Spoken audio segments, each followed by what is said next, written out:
I love you, I would die for you, but I can't live with you. So it kind of implies and suggests on its own that love is not enough. I did not say it's not important, but it's not enough. It's not enough. There are actually things that may be more important than how much you love someone. And you know, sometimes when you're talking about relationship dating and stuff like this, people will come into your inbox and they think like, oh, you're desperate or you're looking and you're hunting for a guy. And no, guys, if there's any of you, please, thinking about sliding into my DM, please resist the urge. I am not looking for y'all. I am not looking for you. Trust me. This is not what this conversation is about. Hey guys, welcome back to my channel. My name is Samantha. In today's video, I'm going to be talking about relationships, relationship goals, and no, actually, my ex is getting married and I'm still single, and he's getting married.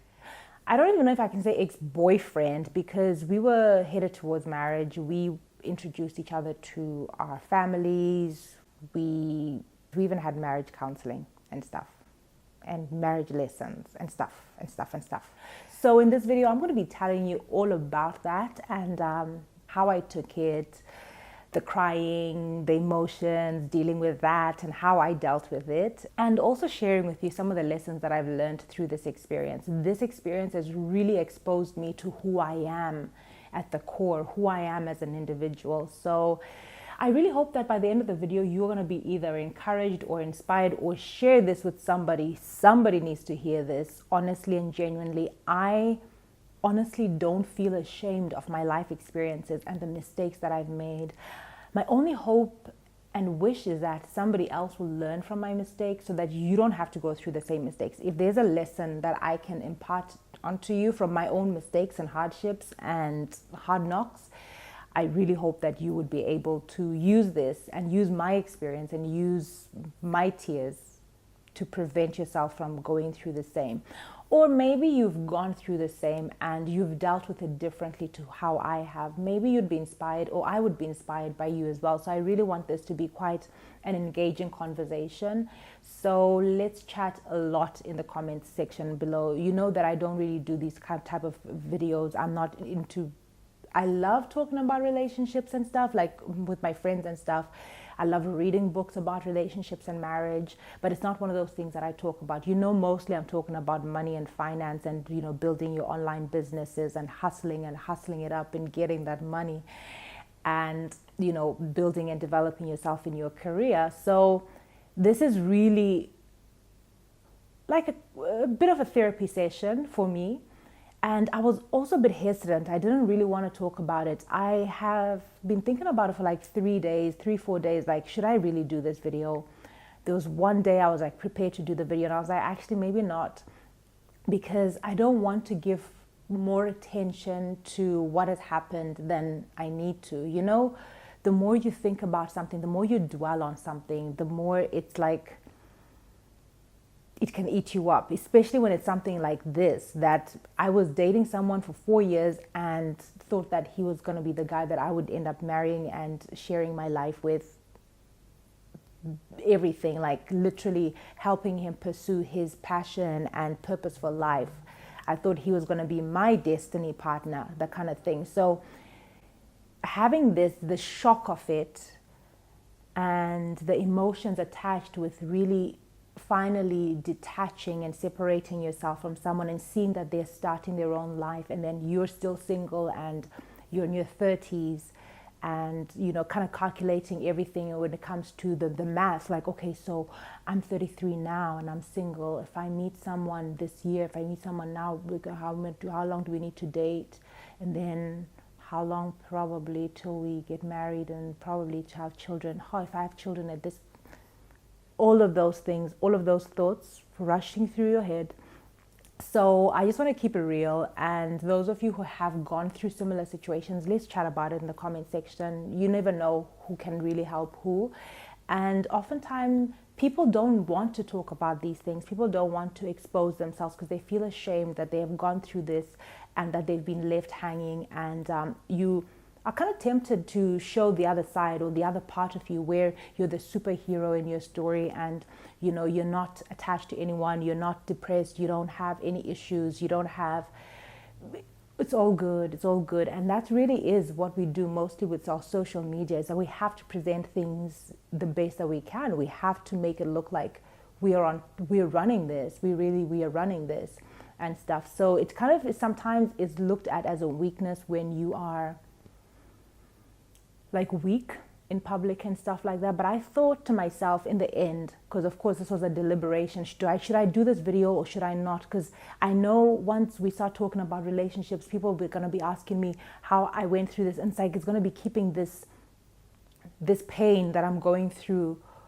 It's going to be prolonging it more than I need to. But then I thought, like, okay, you know what? If I'm going to come one day and talk about how to make relationships work, but if I don't really share the other side of it, it's kind of like, it's not real. Like, I just want to keep it real. I just really want to say, you're going to see both sides of me. That side where it's like, you can do it, you can conquer this, but at the same time, I'm human. This is what I've gone through.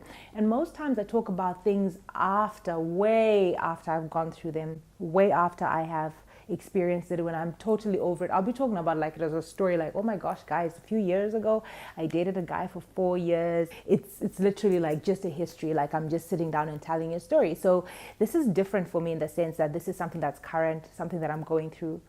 And that's what makes it a little bit harder. But please exercise some mercy and grace towards me. And I hope that what I've gone through, what I'm going through, sharing this pain and how I've dealt with it will help you or help someone that you know. Normally what happens is when we are faced with situations like this, we often think that we are the only one who's ever gone through this and that no one will understand, because not everyone is talking about these shameful kind of things. Not everyone is discussing it. Not everyone is, I wanted to say, courageous enough to go and open up yourself, or maybe even foolish enough. Only time will tell, to be so open.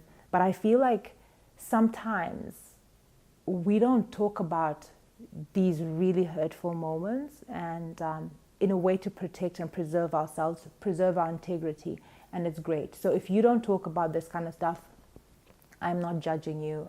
I totally agree with your way of thinking that it's okay for you. But as for me, I always feel like, if anything, if I can help someone, if someone can get something out of it, then that would help me. So even if I've gone through the pain, the fact that my pain has helped somebody else through their pain or their story, just know that you're not alone. If you have gone through something like this, then at least you can know, like, oh, there's a girl on YouTube called Sam, she's gone through this. So if God forbid, if you ever go through this, at least you will understand that you're not the first person to go through it. And even the Bible says there's no temptation that has come unto man, but such as is common. You're not going to be the first person to go through whatever you're going through. So in any case, you're not alone. So let's get right into the juice of today's video. So about 6 years ago, I met a guy and dated him for almost 4 years. And almost 2 years ago, we broke up. We haven't been talking. We are not in each other's space. Like, we're not even in the same circles. We don't meet. We don't chat. None of that. So few days before I found out that this guy is getting married, I had even said to one of my friends, I was like, I am so enjoying my singleness and it's so awesome. Like, I don't even want to meet guys. Like, I'm just so happy. And I was convinced that I was over him. So what happened the day that I found out that my ex is getting married? Initially, my initial message was like, oh, wow, congratulations, good for them. And it was like, it just blossomed, it just came right out of me. Like, I didn't even really think. It was just like automatic. Oh, wow, congratulations, good for them. I wish them well. And then a little while later, as it settled in, it was like being thrown in an ice cold pool. You guys, you know how it is. When you want to go swimming, you have to put your toe in first. You have to put your hand or at least your finger in, just to test the waters before you dive in. But It's like you just getting thrust right into the deep end in an ice cold pool. So it was like you just get that, yeah. And you're numb, your mind is numb, you don't even know what to think, what to make of it. And you kind of like puff yourself up like, oh, I'm fine, oh yeah, good for them. And then a little while later, give it time, it settles in. And then you get emotional. I remember I just started praying. I was like, Lord, I don't know, but I went on my knees and I started praying. And the next thing is I started crying. I cried, I think till 5 a.m. I swear, like I probably slept like 4 a.m. I was just crying. And the worst part is I had a photo shoot the next day. So I was like, Sam, why? Your eyes are going to be puffy. You're not going to look good for the photo shoot. So I was like trying to talk myself through it. And I just had to release the emotions. And then when I was crying, at one point I asked myself, why am I crying? I do this with myself. I don't know if I've ever mentioned it, but it's one of the things that I do. I speak to myself and I really ask myself the why. I always like to get to the root of a thing. If I'm feeling a way, I want to know, why am I feeling? Why is it making me feel this way? So when I started asking myself, like, but why are you crying? What are you crying about? Just yesterday you were saying how happily single you are, how you're not even ready to meet anyone. And if you'd asked me the day before if I would want to get back together with this guy, I probably would have been like, no, I'm good. We had our struggles. We did what we did. Like, we tried to make the relationship work as much as we could, but it didn't work out. So I would have been like, that kind of logical, reasonable. And I was like, so why am I crying? Why? And I then discovered two things. So if you have ever gone to a theater, okay, so I've grown up in a family that goes to theater. We support theater. My sisters actually act, amazing actors, and one actually teaches drama. So when you go for a performance, normally you have like an intermission somewhere in the middle, time to go get some snacks, get your drinks, eat something, talk to other people about the show, how it's going, how they're enjoying it, and then you come back to finish the rest of the show. So my hearing that my ex is now getting married was like, oh, it felt like, oh no, the show's over, go home, this is no intermission. Because I then realized somewhere in the back of my heart and in my mind, I had an expectation. It wasn't a conscious one, because in my conscious thoughts, I'm fine, like, no, I'm good. But subconsciously, I then realized I had a hope and an expectation that this were more of an intermission, that this was just like intermission, a time apart for us to grow and to know ourselves and to fix whatever was wrong with us, and then God will somehow miraculously, romantically bring us back together. So this exposed this to me. So I was now exposed. I was like, oh girl, so that's what you're thinking subconsciously. So I was like, okay, good. Like, I have to discover really what is the problem, because if I don't, I'm going to keep crying. I'm going to keep crying and I'm going to be depressed about this. But when I ask myself, I always do this when I'm crying. I always ask myself, why are you crying? And then when I get the answer, sometimes I just stop crying, because it's like, there's nothing to cry for here. Anyway, I allowed myself to go through the emotions. The feelings are so real. So that's one thing I wanted to say, is that your emotions are real. You cannot deny it. They are so real, but they can also change. They really are subject to our control. I asked myself, like, what are you hoping? What are you expecting? Like, you haven't been talking to this guy for almost 2 years, at least 1.5. You're not in the same circles. You don't even go to the same places. There's no possibility of you guys even bumping into each other. Like, so it's 2 years later. What were you expecting? Why are you getting hurt by this? Why are you getting, depressed and upset? And why are you crying? What are you crying about? So we have to be able to control how we feel. And the way we do that is just in how we think. So I was listening to a sermon at that time. I think that same night I was listening to a sermon. I'm always listening to sermon one time or the other, one minister or the other. I've got my favorites. So I was listening to a sermon by KINGSLEY OKONKWO. He's a Nigerian minister on relationships and stuff. So I'd been listening to him over the past couple of months, and I've got one of my friends, Sharon, who she's the one who introduced me to him. And I sent her a message, like 2 messages at least. I was like, girl, thank you so much for introducing me to these ministers. They are so good. And especially because he talks about relationships. So I'd been listening to one of his sermons throughout. And then, I'm not sure if between him and Andrew Womack, because it's about time I was listening to both, between him and Andrew Womack, somebody said, you get depressed when you focus on yourself. On self, when you focus on self, my problem, I don't have this, but if you take your focus and shift it on God or shift it on somebody else, you'd find that you won't be depressed. So that's when I was like, great.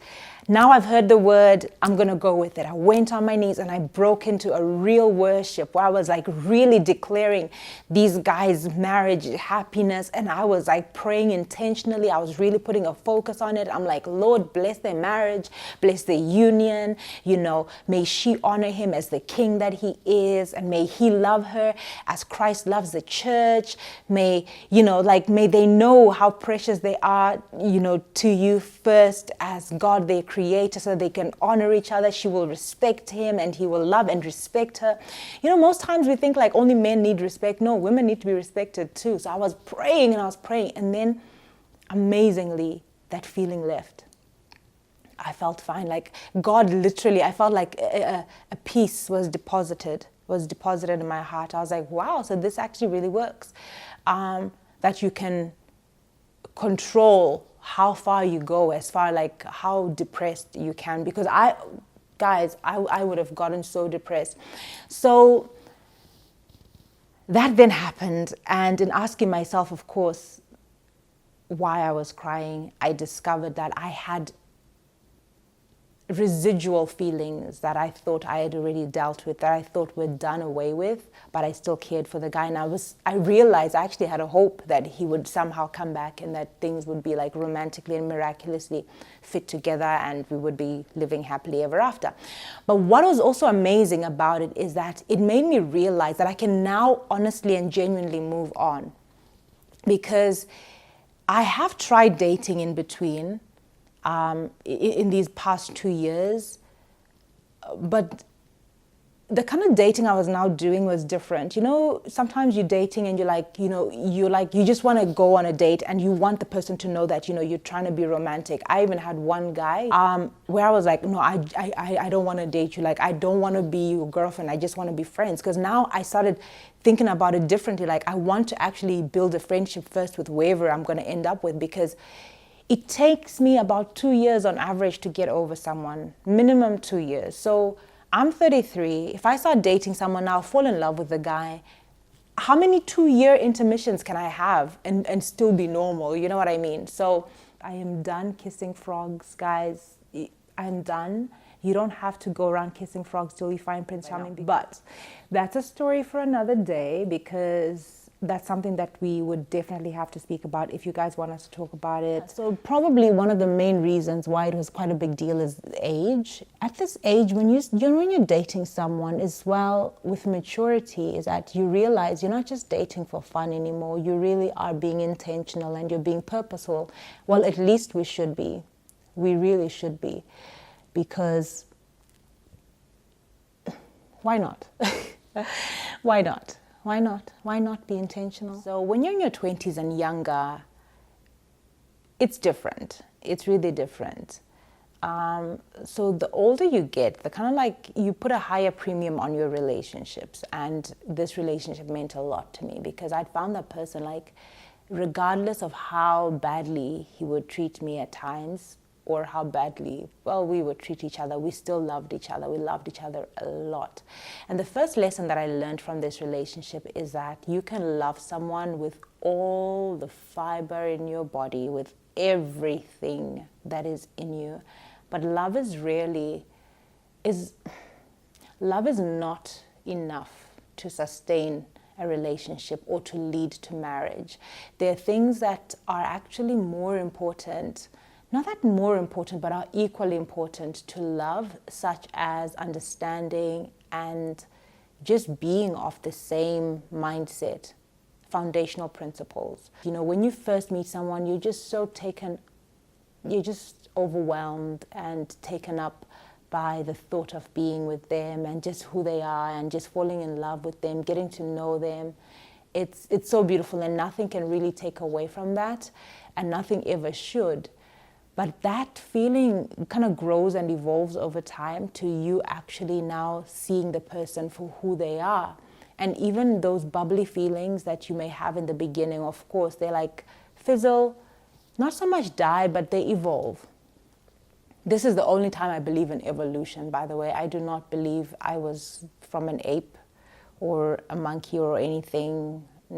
Yeah, it doesn't even make sense how people can think that. But anyway, marriage in itself, I'm not saying that if you don't get married or if you're not married, you're inadequate or that you are, you know, you're not accomplished. No, I'm not looking at marriage as an ultimate accomplishment, but I do regard marriage highly in that I think it's one of those things that God himself created. We didn't come up with the idea of marriage and family. God himself created the institution of marriage, and I regard it highly. So it's not to say that I feel inadequate because I'm not married, or that a single female is incomplete on her own without a family. That is far from what I'm saying. I actually think and believe that you have to be whole in yourself, you have to be repaired, you have to be fine on your own and really enjoy yourself to be a good partner to somebody else. And what normally happens in relationships is like people are coming together broken and they're expecting that other person to repair that brokenness. And in most cases, it's only God who can repair that kind of brokenness. So if somebody is not really agreeing with you on those foundational principles, sooner or later, those disagreements will even turn into strife, envy. It'll just drive you mad, because it's like, how can this person not really understand where I'm coming from or what I'm saying or what I'm thinking?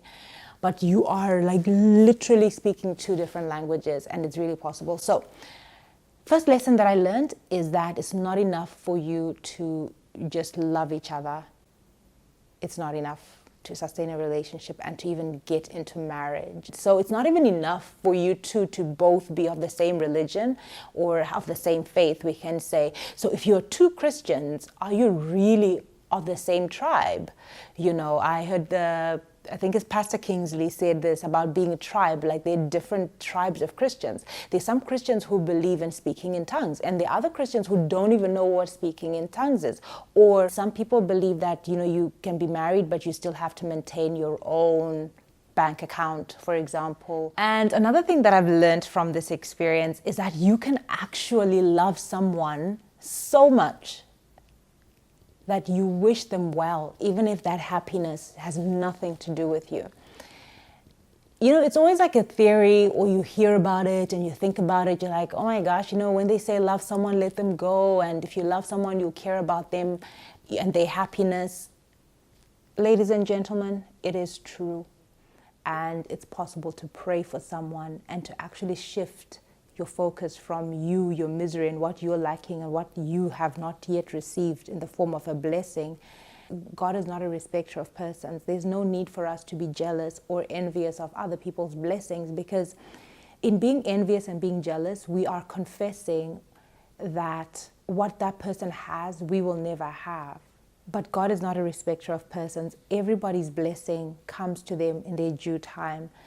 And it's important not to let yourself get into depression, because you can't change anyone. The only person who's able to change the heart of a person is God. So only God has that ability and that responsibility to change someone.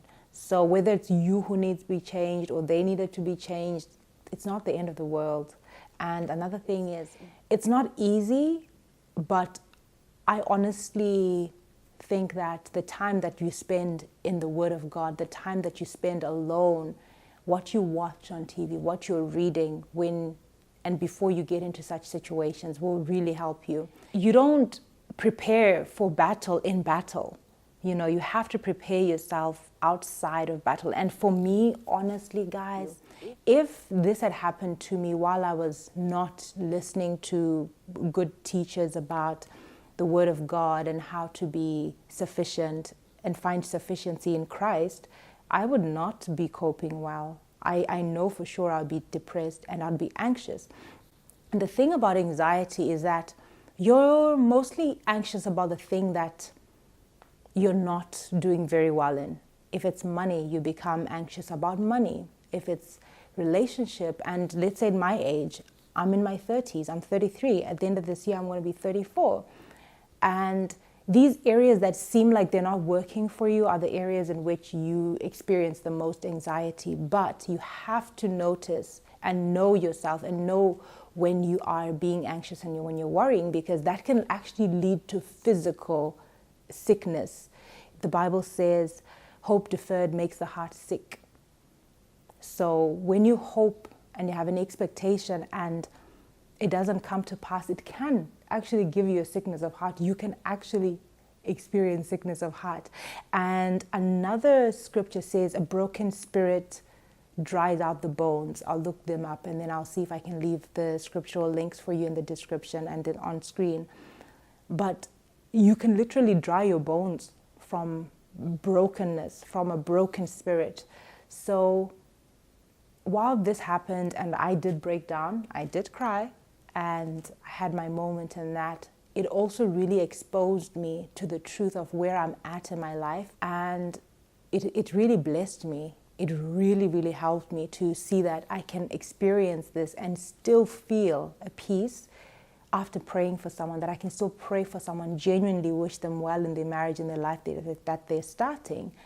And it's really, really possible to control your emotions and your feelings. So honestly, guys, I can talk about this forever. We can talk about this on and on and on and on. But for now and for today, I just really wanted to say that it's possible for you to control your emotions. Your emotions are true and they're valid. What you're going through and the pain that you feel, sister girl, brother man, I feel you. But it's not right for us to compare our blessings and wish and compare and like make it a competition, like, well, why didn't I get married first? No, it's okay. It's okay. God is not a respecter of persons. If he's able to bless somebody like that, he definitely is going to come through for me. And I've also learned in this time that my singleness is not a time to be sitting and waiting to get married, but it's my time to pursue my God-given purpose for life, that I am whole, and that I am prepared and that I'm mended, you know. And that's where we normally get it wrong. We get into relationships before we're ready, before we are fully mended, that person is not coming to fix or to fill in a void. No, we have to have that void filled by God, because only God can satisfy. Only God can satisfy. So when two people are coming together, it's going to be one whole person and one whole person, not 50-50. 50-50 doesn't work. 50-50 is brokenness. And